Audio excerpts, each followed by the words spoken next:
Et donc, c'est toute sa vie qu'il a lutté contre le démon. Toute sa vie. La jalousie dont on a parlé dernièrement, de ce prêtre qu'il avait jalousé, de ces prêtres qui le jalousait. La médisance qu'il a connue quand on parlait mal de lui, les calomnies. Toutes les tentatives d'empoisonnement qu'il a vécues à 2 reprises, on a voulu l'empoisonner. Mais tout ça venait du démon. C'est le démon qui voulait le détruire. C'est pourquoi, par exemple, celui qui fait la calomnie, il est instrument du diable. Vous savez que le Christ appelle le démon le père du mensonge.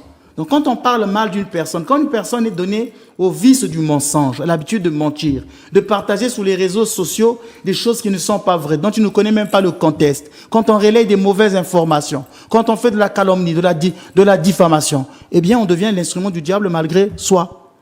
Même si nous-mêmes on se dit, mais moi je fais que partager, vous devenez l'instrument du démon. Et Saint Benoît a connu tout cela, on disait du mal de lui. Un prêtre disait même qu'il ne faut pas aller prier avec lui, avec Saint Benoît. On a voulu l'empoisonner. Tout cela venait de la jalousie du diable qui voulait le détruire. Mais j'ai 2 témoignages, je pense, que j'ai dû noter sur la vie de Saint Benoît. Alors, Saint Benoît était en train de construire son monastère.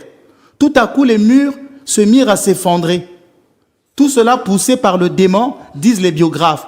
Pourquoi? Parce que ce lieu avait abrité un ancien temple d'Apollon et de Jupiter. Donc il était arrivé, vous savez, à l'époque, les Romains priaient ces divinités-là. On a même gardé ça dans nos jours de semaine. Jeudi est consacré à Jupiter, Vénus est consacré vendredi est consacré à Vénus, samedi à Saturne, lundi à je ne sais plus quelle, la Lune, mardi à Mars.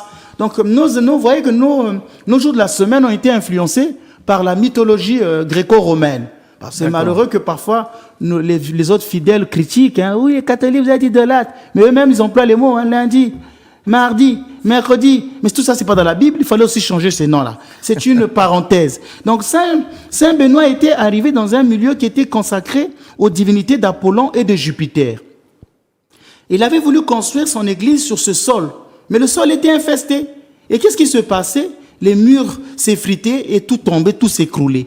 Alors Saint Benoît avait retrouvé les statues de ces divinités-là, les a exorcisées, les a brûlées. C'est à cette condition qu'il avait pu construire.